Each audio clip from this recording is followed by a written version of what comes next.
Assalamualaikum warahmatullahi wabarakatuh. Eh, kita jumpa lagi teman-teman sekalian di KC edisi bulan Maret yang bertepatan dengan momentum bulan Ramadan. Saya masih meyakini teman-teman pasti puasa ya.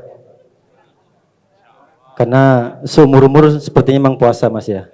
Seumur-umur puasa dan nggak tahu bukanya kapan. Jadi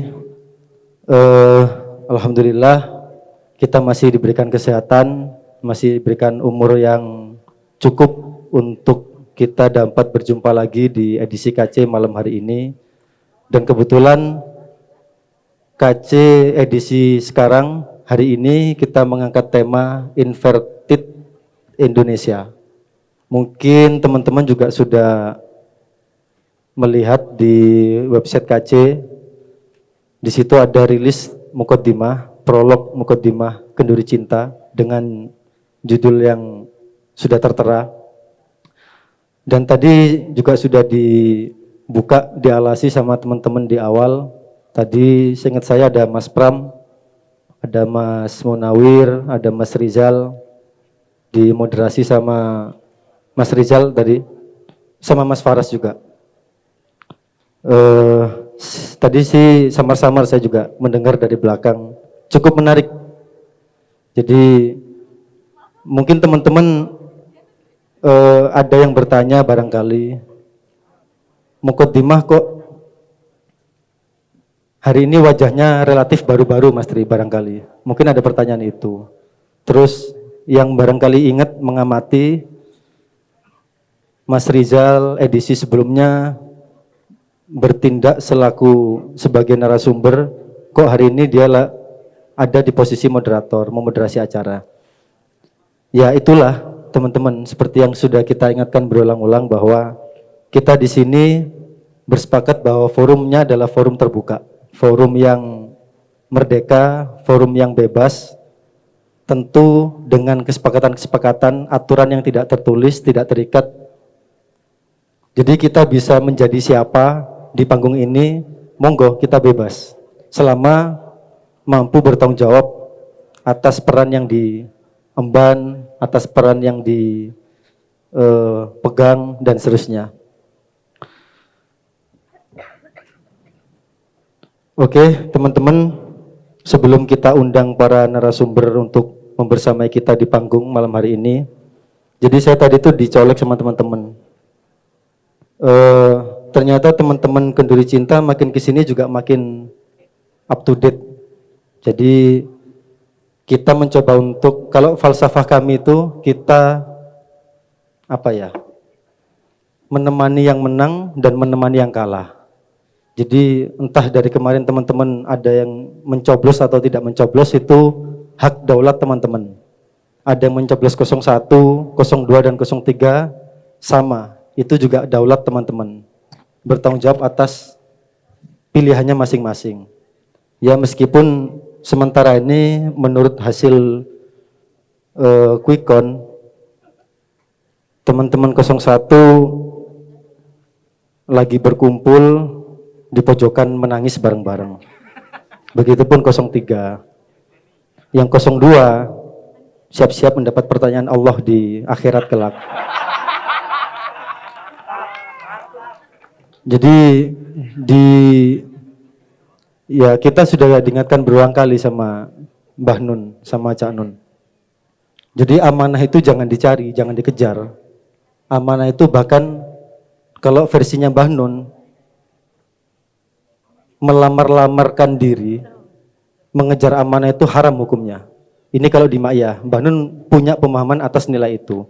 Lah monggo teman-teman. Tapi pertanyaannya mungkin nanti akan dikejar. Berarti kita tidak punya kesempatan untuk ada di posisi mereka. Mungkin bisa, tetapi caranya mungkin tidak sama dengan cara-cara yang saat ini terus-menerus diulang-ulang, dan kita ini kan hanya dipilihkan. Kan bukan begitu teman-teman. Kita ini cuma dipilihin di etalase, kita nggak tahu dapurnya, kita bahkan tidak pernah dilibatkan ngobrol rembuk. Kita cuma disajikan suguhan yang pernah saya juga sampaikan. Mau milih yang ini kok tai, mau milih yang sebelah kok roti plus racun. Hebatnya masyarakat kita mati-matian membela tai dan mengatakan bahwa tai adalah roti yang paling lezat dan nikmat. Dan itulah yang kita di sini sama-sama belajar teman-teman, untuk terus-menerus mencari sesuatu yang baik, benar, dan indah. Mencari sesuatu yang betul-betul presisi, yang kita tahu betul, kita pelajari betul, sesuatu hal yang memang harus kita pilih dan tidak kita pilih. Ya, kita doakan semoga Indonesia ke depan semakin baik lah ya. Semakin baik, semakin gemoy. Ya, mudah-mudahan Allah tetap, minimal kalau ada pilihan untuk diselamatkan, kita ada di perahu itu, kita ada di kapal yang diselamatkan oleh Allah, kan begitu. Saya memegang kertas ini teman-teman, karena kita juga tadi saya sampaikan, kita juga pasti menemani yang kalah. Jangankan bukan hanya yang kalau yang menang saja kita temani, apalagi yang kalah. Atau monggo dibalik lah analoginya. Kemarin tuh saya dengar ada konsep yang lagi rame akhir-akhir ini tuh konsep hilirisasi. Jadi hilirisasi digital, hilirisasi apa ya Mas Tri ya kemarin ya, banyak hilirisasi itu loh. Saya sampai bingung. Intinya bahwa atas fenomena itu KC mencoba untuk menjawab teman-teman. Biasanya Mas Tri, kalau kenceleng itu beredar, itu dikiranya penari sufi Mas. Itu saya heran, padahal yang mengedarkan kenceleng ya begitu rupanya. Saya heran, apakah itu dianggap tari sufi, atau penari latar, atau hiburan, saya nggak paham Mas. Fenomenanya, faktanya bahwa makin kesini, ya kita udah berapa kali Mas Tri ya, kemarin ditelepon sama petugas panggung, tenda, sound system. Bara Karinding kesini nih jauh-jauh Mas, bawa kendaraan pribadi, personilnya segitu banyak. Tadi saya nggak lihat itu, pakai bambu itu ya. Itu tadi teman-teman bisik-bisik di belakang. Besok kalau kita undang Bara Karinding lagi, kita coba kasih Alteco. Nah, jadi biar adegannya lucu gitu loh, menghibur sekaligus lucu. Jadi begitu selesai mulutnya nempel, gitu. Jadi saya megang ini teman-teman. Jadi semoga tidak ada alasan bagi teman-teman ketika kenceleng. Ya, ini kita mencoba untuk ikut ya modern dikit lah. Jadi gini Mas, generasi Z ya, milenial itu kan cashless kemarin. Jadi harus, waduh Mas saya nggak bawa cashless Mas. Nanti ada alasan. Kita temukan alasan baru malam ini. Padahal ya sebenarnya kiri Mas. Alasan kemarin kan, kiri. aduh Mas saya cashless ya Mas. Nanti ada apa hari ini kan, itu fenomena. Betul Mas. Terus yang sok-sok puitis menjawab, Allah itu maha kaya. Terus saya timpali Mas, ya sing kiri raimu. Kan gitu. Jadi teman-teman, semoga tidak ada alasan. Kalau Anda nanti masih punya alasan, kita carikan solusi terbaru. Udah, kita kejar-kejaran pokoknya. Mas, HP-nya error. Amin. Ayo, mate kon. Ngeluarin 50, ya 10.000 lah. Terus ngorbanin alasan HP error, bener-bener tak dungano error. Amin, Allahumma amin. Al-Fatihah. Jadi teman-teman nanti mungkin ada pantat-pantat yang berkeliaran. Konsepnya kemarin sih sebenarnya nggak mau dicetak gini Mas Tri. Kemarin itu mau dicetak di dada, di kaos sama di peci. Cuman kok kelihatan kayak sehermania. Jadi ya kita cukup mungkin nanti akan kita tempel atau teman-teman nanti akan ada yang beredar, berkeliling. Saran saya Mas, nanti bagi yang mengedarkan ini kalau HP-nya nggak dikeluarkan tungguin Mas. Tungguin sampai HP-nya dikeluarin. Incer yang bawa pasangan Mas. Permalukan di samping pasangannya. Mas, masih ada bulan depan pakai HP Nokia. Ya, oh ya, oke. Nokia. Kita nanti mikir caranya Mas.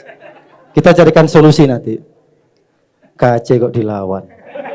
Pokoknya Mas, nanti petugas kenceleng bagi siapa, utamanya pria yang terkonfirmasi, termonitor membawa pasangan, permalukan mereka, Mas. Kita permalukan bareng-bareng. Terus nanti kita akan umumkan, yang cuma ngirim 1.000, Mas, akan kita sebut di bulan depan. Plus namanya. Jadi kita kejar terus, Mas. Kita pokoknya ini udah kita kucing-kucingan udah.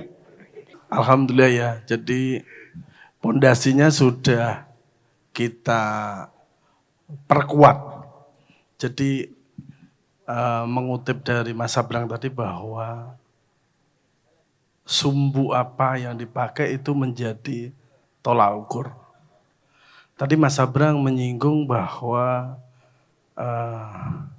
pengalaman mencatat itu jadi sesuatu yang berbeda karena sumbunya beda. Fungsi HP selain buat main tadi sebenarnya ada satu, Mas, kalau di KC. Itu ada kris nanti di foto. Jadi kris nanti di foto terus diisi. Itu satu lagi, Mas, fungsinya. Kecuali pakai datanya di off-kan. Oke, teman-teman sekalian, saya mungkin nyambung sedikit terkait yang disampaikan Mas Sabrang bahwa inverted tadi kita elaborasi dan kita mundur sejenak. Karena yang menjadi inverted ternyata ini hanya perbedaan cara pandang dan sudut pandang. Jadi dasar yang dipakai apa akan menentukan itu inverted atau tidak. Oke, satu. Yang kedua, teman-teman sekalian, bahwa konsep yang disampaikan oleh Mbah Nun dalam hal melihat, kalau teman-teman lihat atau minimal baca mukadimah bahwa waktu kita mau mengambil satu langkah itu sudah ngomong benar, salah, soleh kalau di ilmu-ilmu ma'iyah ya. Tapi nanti ketika di lapangan berubah, jadi menang atau kalah. Jadi reduksi itu, niatnya sudah reduksi. Nah, nyambung dari itu semua. Ya, kalau teman-teman bicara hari ini, banyak yang, saya tidak menganggap teman-teman tuna asmara atau pengangguran ya. Tapi hari ini kan selalu berkembang mengenai behaviors. Jadi apapun sekarang pendekatannya pada perilaku. Maka tadi orang memotret pada sudut pandang yang dia yakini. Saya yang mengutip mungkin Mas Sabrang 2-4 tahun yang lalu pernah menyampaikan. Productivity orang Indonesia itu ternyata salah satu faktornya adalah eksistensi. Maka dulu Instagram begitu cepat naik. Karena orang mau eksis. Dulu penelitiannya ngomong 40% productivity itu karena eksis. Itu juga nanti kita akan perdalam lagi. Nah, nyambung kondisi itu, saya mungkin mengantarkan pada Ustadz Nur Sofa gitu bahwa di zaman Rasulullah itu ada sahabat namanya Nuaiman. Nuaiman ya. Jadi kalau yang sahabat yang lain itu serius-serius nih. Beragama serius, mengikuti Rasulullah serius. Tapi Nuaiman berbeda.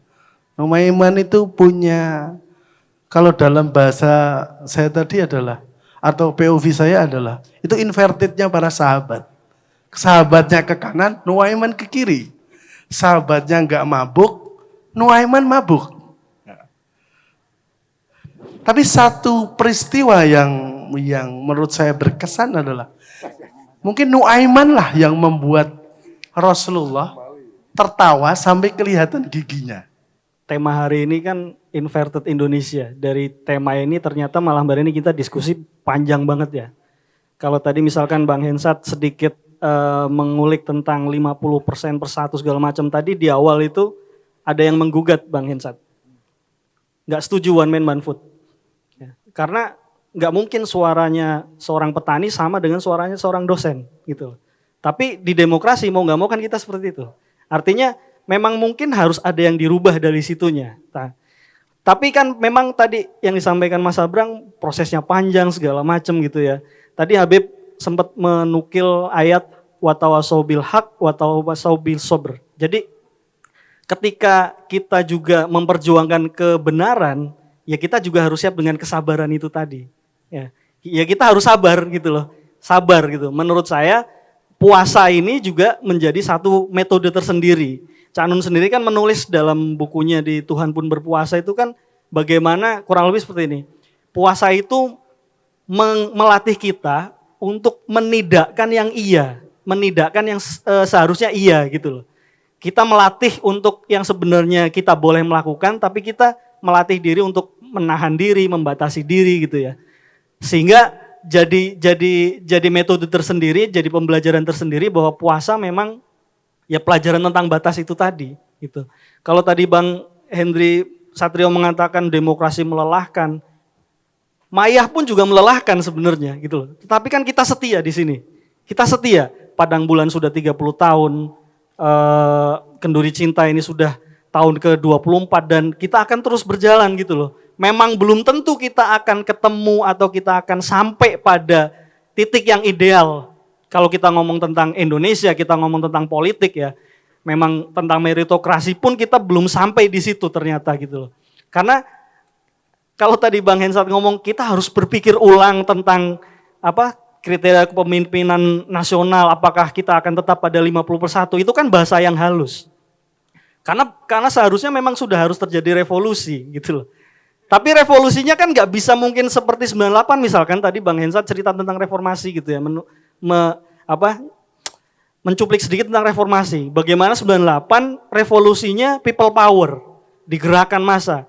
Kayaknya sekarang bukan itu gitu loh, revolusinya bukan itu.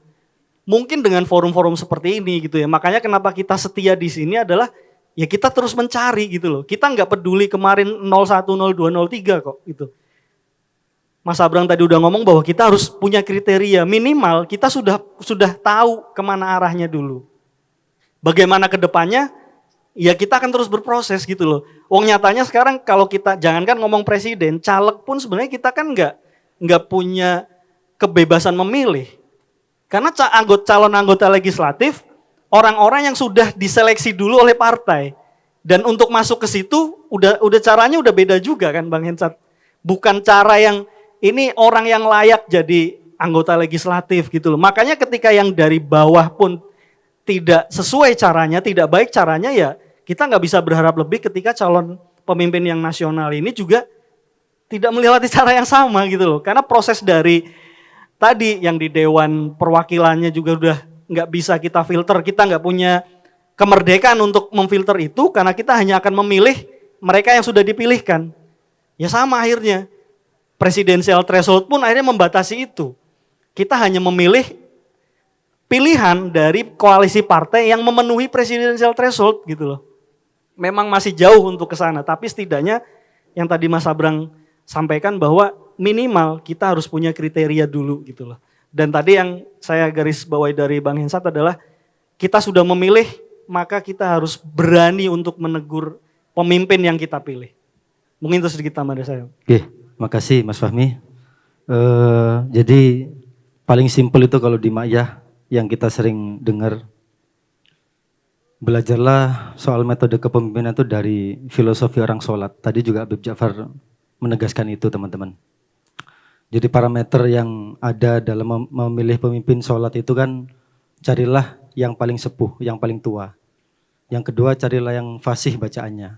Tetapi secara etik itu akan batal ketika tadi Habib Ja'far sampaikan menjadi batal secara etik ketika oke, kamu lebih tua, kamu lebih fasih, lebih berpengalaman, tapi kamu menawar-nawarkan diri secara etik batal.